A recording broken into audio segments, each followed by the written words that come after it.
3 wins in a row now, Doc.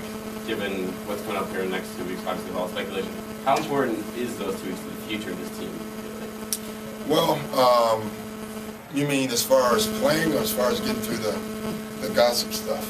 Both. I mean, playing to getting. Yeah, I mean, listen, I think they're important because of the road we're going on and all that. And then obviously, with the trade stuff, I think, like I said today, I don't think anything will happen, but I think there'll be a lot of talk about something happening, and I just hope we have the strength to block it out. Obviously, there'll be bigger centers that Kevin encounters if he's going to keep playing Sunday that will wear on him a little bit.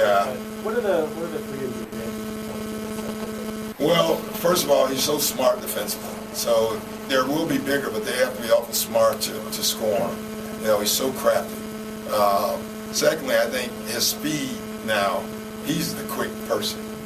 Where at 4, there are a lot of 4s as quick or quicker. All of a sudden, he's the fastest 5. And so that's a big advantage for us, especially in that pick and roll game, which you've noticed in second, since the break, we're running far more of them. Because when he pops and rolls, that's a 5 trying to get back to him. They can't catch him. And then with Brandon being able to space the floor on the opposite side, it's really stretching the floor for us. Is playing center sort of growing? I don't even think he calls it center. I never say it. It's funny. I still, have our plays are still drop 4, not for any mental reason. It's just, so I don't think he knows he's at 5, but I don't think he looks at it as being a center. Could you tell early on tonight, Doc, that KG and Paul were very active rebounding, like crashing the boards? Yeah, it seemed that way. The one thing we've been on Paul about, and is just when he rebounds, he had 4, but we had the lead. But when he rebounds, we are a better basketball team. Paul Pierce is at the 3 one of the best rebounders in the league when he wants to be. And with our team, unfortunately for him, he has to be every night. And then Chris has to play with energy every night, like he's played. Those are whatever you call have-tos. I mean, for us to win, those 2 guys have to do that. And just this weekend, Doc, you got a New York Knicks team coming here a little bit different than what you guys have seen. Just talking about that. Well, I haven't really watched them. I watched 2 games this morning of them. It's the first time I've really gotten a look at them, honestly. So I'm going to watch a lot more, and just, we'll be ready. They're playing great. They're playing with spirit. Honestly, when you watch them, obviously the ball is moving and all that stuff. But they're playing now like they have a chance.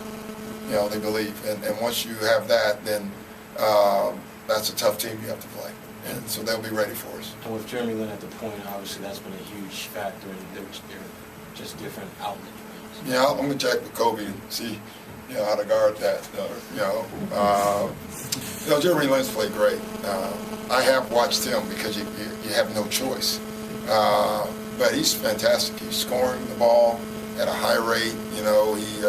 He's double-digit assists every night. He's bigger than you think. At least going by film, at least that's the way it looks.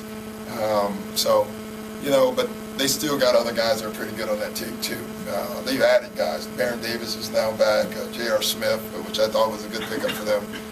They have a heck of a lot of pieces. So they're impressive. When you see them, when you look at the paper on the sheet, you think, man, that's an impressive amount of talent on one basketball team. You're talking about spirit with the Knicks, but do you sense a better spirit with your team? Yeah, good sense.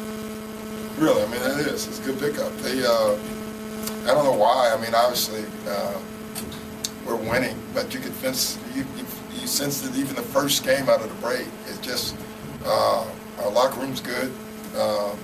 Guys, I think they know that this is a stretch, and they're into it. They're really into it right now. Why do you think that it changed just over Don't a know. couple days away? Well, first of all, half the guys wasn't there. You think about it right before the break. Our guys really wanted to do well on the break, and then it all fell apart. Injuries, Rondo suspension, no Kevin for 2 or 3 of them. I don't even remember how many it was. It felt like 3. No Brandon the entire trip. So I thought you could see it in the first practice in Cleveland. They were happy to be back and home, and they wanted to see what they have.